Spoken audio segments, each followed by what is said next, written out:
Ladies and gentlemen, channel here over at SubScribe So, $375 million Black Captain America movie. Keep in mind when thinking about these numbers is you can run through the inflation calculator, and when a $200 million movie came out in 2000, I think that was when that was the line for these big budget movies, was just $200 million. Nowadays, that's a $365 million movie. That's how serious inflation is, and neither party seems to be too concerned about it. So anyway, with these movies, I'm more interested in following movies for how they reflect on the culture war than I've ever been in watching the movies. And I will say that at one time, movies were fun to get together and go to somebody's house and put one of these movies on. It was a good time, and it was people were talking about it on social media, and no, they're obviously not Shakespeare or anything. You get together, smoke a J, watch one of these movies. It was a thing, but that kind of glamour and the I don't know, the social media energy behind it, that is over. So the whole vibe of these movies is gone. And I look at Marvel, and I don't think there's no way. Let me just say, there's no way they're going to get that back. Marvel is over, whether Marvel knows it or not. So this movie is coming out, but because there was a strike last year, I guess, I think most people ignored that strike. AI is going to take over everything, and there's no way to stop them. Kind of get out of Hollywood while you can. But because of the strike and the fact that the audience thought the screening audience thought the movie was crap, as I'm sure it was, they took the $275 million movie and had to do reshoots, taking it over $350 million, which I actually got excited about when I saw that number, because I have no interest in seeing this movie or any movie from Hollywood ever again. But that fact that the movie is not going to break even has me interested, unless there's some bizarre advertising campaign like with Barbie and Oppenheimer was just a bit of luck. There's no way the luck is going to connect for a movie like this. So how does a casual fan, is that a contradiction, view this stage of Marvel? In 2008, they started with the first phase with Iron Man, Robert Downey Jr., which did fantastic for the time. It was the right movie at the right time, and he was the right actor. And who's that sidekick? The Candle girl? I forget her. Gwen? I want to say Gwen Stefani, but I know that's not her. The Candle lady, whatever her name was. And they worked their way up to 2019 Endgame, which most people viewed as the end of Disney Marvel for a while, because they fought some huge battle and then they deleted half the characters. Okay, that's okay. So where do you go after that? I mean, it seems like a weird thing to do if you want to keep making movies. But then they had the bad luck at the end of 19 for the totally serious sniffles that made everyone panic. I mean, not me. Hashtag pure blood. I kind of follow the Doug TenNapel method of getting the germs to fight themselves while I drink as much medicinal gin as possible to cleanse internally. But anyway, because of that, the media always trust the government and media, but they're trying to make us scared with no facts behind it. Oh yeah, I don't trust them at all. But that scared people off from going to the theaters. I mean, what was it's funny. I saw that movie. I think it was Dustin Hoffman, Contagion. It was based on a Michael Crichton book, and it's the opening scene is people are in a movie theater, and there's some something going around in the movie theater.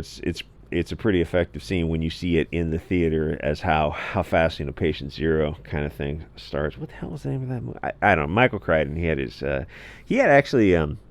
he had a book about civil forfeiture. It was a sub issue in the book about government overreach, and he's a sci-fi dystopian future type of author, or whatever. And that was like 30 years ago. He wrote that scene about the power of civil forfeiture and having to go around the government and effectively form political action committees, we'll call it. And that was from kind of a straight ahead writer, and it was credit to him for looking at that and seeing the constitutional issues with that and the totalitarian overreach. What was that book? I forget the name of the book. There's so many books. I used to read so much, and social media has kind of destroyed my ability and everyone else's ability to put things aside and concentrate on a book. Anyway, so that scared people off from the theaters, the whole Wu-Flu thing. So then when Wonder Woman 2 came out, it was absolute bomb. They were able to blame the Wu-Flu, but it's like that the Wu-Flu helped you because you were able to blame that. If it came out in the theaters, it would have been even more embarrassing for Patty Jenkins and Gal Gadot, who really seem to hate white people for some weird reason. Anyway, people started coming back. I guess they were getting burnt out in 2021, and the movies were coming back, but they weren't doing so well. It was kind of the perfect storm of people were starting to ignore woke movies, but because of the grifters, BLM were protesting some junkie got deleted or something, the movies were doubling down with non-white characters, which is, no offense, the opposite of what people wanted. Representation matters. Oh, not for you people. But I want to see just nothing but blonde-haired, blue-eyed people out of Aryan Central casting from World War II vibes. People had enough of tolerance and gay diversity, and they wanted to watch movies to ignore all the childish Bolshevik psychops that were happening on the streets and unfortunately are continuing. So when AntMan came out, it bombed because it was just too woke for the audience, and they used the black wife beater guy for the Kang character, and people were like, talk about a guy who's done with Hollywood. So you would have thought that Ezra Miller would have been done with Hollywood as well, but apparently he's got, I don't know, he's got some kind of staying power. And people, I mean, he's done now because they did The Flash, but people were tired of Mary Sue diversity hires, and there was a scene in AntMan that obviously still bothers me because I remember it, where Ant-Man's daughter is some Antifa character, and she's lecturing a San Francisco cop about some stupid virtue signaling whatever nonsense, except it didn't make sense if you gave it any thought because it's set in San Francisco. That's the city where Scott Wiener really loves the kids type of thing. The city council is all people like Wiener. It's the most nut job liberal area in the most disgusting, filthy communist state. It's just a bunch of nuts, and there's other phrase to describe it. I guess I can't say that on YouTube. So why are the police abusive if the governor, the mayor, the city council, and the majority of the population is a bunch of liberal nut jobs and votes for monkeypox and AIDS every year? So if the most Bolshevik place on earth still has an abusive government, well, isn't that just a left-wing problem? So none of that scene makes sense. The police are not space aliens who impose themselves on the state.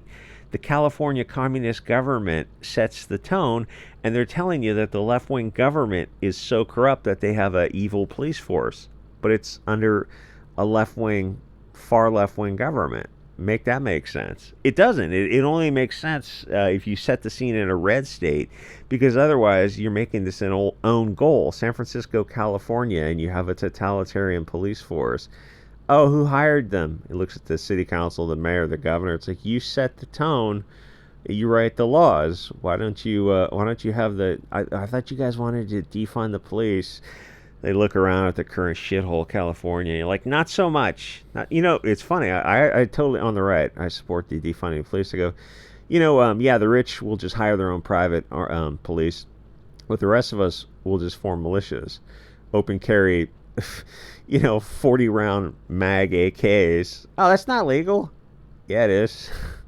Oh, well, we're going to defund the state police, somewhat decentralized power, because we want centralized power. We're going to have a federal police come in. Oh, that's what you wanted the whole time. It's the Hegelian dialectic. Make the situation so bad at the local state level that you are able to usher in a federal police force.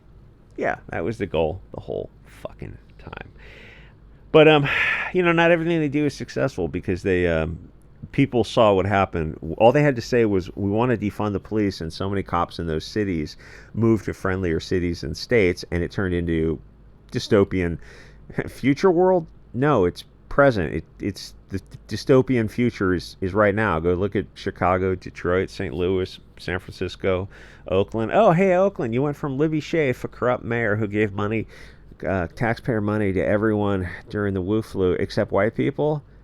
And then you now you have another corrupt mayor who just gave contracts to her own tribe sort of thing. Weird. Anyway, modern movies make a lot of low IQ mistakes like this with the San Francisco scene, because the writers are the dumbest participation trophy affirmative action hires that you can imagine. The whole scene was about how evil and stupid the cops were in the most left-wing city, in the most left-wing state in the country. It's beyond stupid, but the writers are stupid. Literally look at everything and anything from Disney in the past, 10 years, And DC's got its own fair share of bombs. Birds of Prey, SS Squad Part 2. I mean, what a great movie that would be. Suicide Squad Part 2. Wonder Woman 84, Black Adam, Shazam, Flash. In fact, I think everything they have done has bombed except for the one Batman movie. They had a TV show that went 3 seasons that nobody watched. It was called Batgirl, and it had two different main actors where the one girl, Rose something, swapped out because the show was written by idiots. Calling them idiots isn't strong enough. You really have to watch that for yourself. And while you're at it, go and watch a couple of Maguisaggio's Vagrant Queen. I remember that came out. It was I think it's still on BitChute and Odyssey. Absolutely bizarre. Anyway, so they take this TV show that nobody watched, and they go, oh yeah, we'll take this character, and I think the same actor, the chick with the fro who like didn't fit in the costume or something, but then they decide to make a low budget movie, which they did. They fully made it, but it was such woke cancer that instead of putting another $50 million, $100 million advertising money to waste and hurt the brand, which is more important, they canceled the movie after it got made. And they just took it as a huge tax loss and surrendered the right to release the movie because it was too woke even for them. And yes, I guess technically in the future they might be able to release it if they paid the earlier taxes for it. But I mean, they're not going to do it. Like it's probably one of those things. It might be so bad it's good, but it's still going to lose money. So both companies have an impressive list of making movies with the far left wing stories that the audience doesn't want to watch, and that's what made me make this video, to keep trying to get this point across that something is going on other than what you think of as Hollywood. They're not making mindless entertainment to turn a profit because they're not turning the profit like they used to.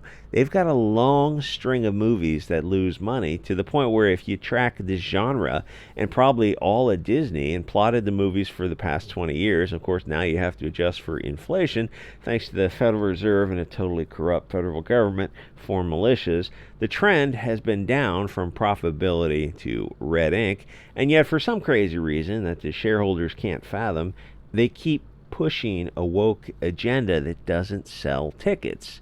Now this movie has a male lead, Anthony Mackie, but he doesn't have a lot of energy behind him. But a male lead is obviously a plus because girl power movies don't sell. You have Madam Web that came out a couple months ago, The Marvels, The Eternals, Black Widow, Birds of Prey, and I guess even you can consider Suicide Squad Part 2 with Harley Quinn. And all those movies either bombed or I think they all bombed actually. But a non-white male, no offense, is not going to be as big a draw as a Chris Evans type. And they go, well, they did this in the comics. Yeah, but I mean, people don't care. It's like just put Chris Evans back in the role. Even if you put Chris Evans in the role, it would lose money. I think it just wouldn't lose as much. And the other thing is that the tide affects all boats. If all the genre is bombing horribly, it's not like something will stand out as a massive hit, especially in this case, what looks like a race swapping of a grade B character to a main character and a race swap. Then you add in that the movie costs over $360 million. It's really curious to know what their thought process with this was, because it was budgeted to be $275 million, which again, because of inflation, is not the big budget $200 million movie that I used to think of. $200 million was the crossing line of these big budget movies, but like that was 20 years ago. So that crossing line, the inflation is literally, it would be $365 million for a big budget movie. That's how bad inflation is for militias. But in their minds, they think, oh, well, yeah, we're going to make this movie anyway. And I look at it like, you should be making a $150 million movie and you'll make a profit that way because you'll focus on the writing and not special effects. And like they can't do that. So this movie's just going to be some derivative piece of crap. And they're going to call the audience. Obviously, that's what happens now with everything, is they attack the audience. They go, oh, you're racist if you don't see this bit of bullshit propaganda. I mean, awesome. That sounds incredibly based. Anything that hurts these globalist parasite companies is good. I hope Disney collapses and somebody who everyone hates, like Tim Pool, makes a movie. They call him the far right Hugo Boss Tim Pool, and I look at these left wingers like, you're out of your minds. I hope Tim Pool makes a movie about the collapse of Disney, and it makes millions of dollars. And then he uses that money to buy skate parks, and he turns them into Starbucks. It's just funny because there's a story about Tim Pool with the skate park where the skate park. It was run by a collection of local skaters, and it was borrowed from somebody who gave them permission to turn it into a skate park and make some improvements on the land without liability to the landholder, which can be done with the right paperwork.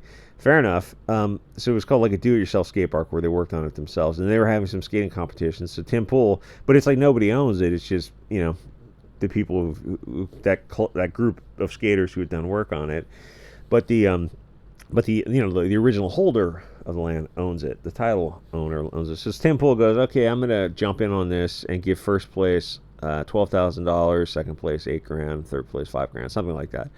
And because the skaters have to virtue signal, like Tim Pool's a Hugo Boss, he's a far right wing, and you look at Tim Pool, like people on the actual far right wing, myself included, look at that and go, this is ridiculous. Like, you call him far right. What is Andrew Anglin? None of this makes sense. These people are just idiots. So they go, we're not going to allow you, Tim Pool, to come in and donate $20,000 in prizes and blow this event up. So he goes, okay, he just bought the land from the title holder for $850,000 and just took over the skate park. It's like, I hope he's done it and he sells it to make a coffee shop. And all the Twitter kids, the skaters, are just so triggered online by this. And you look at it, it's like, why didn't you form an LLC, sell shares to people in the community? And if it's only $850K, that's not a ridiculous amount of money. If you have enough skaters in the community and you can spread word, you might be able to just buy it from the guy, or set up a legal lease for year by year, so at least you have a year, something like that. But it's like, you probably should have just bought it for yourself or bought something else and turned it into it. But they didn't, and they're triggered that.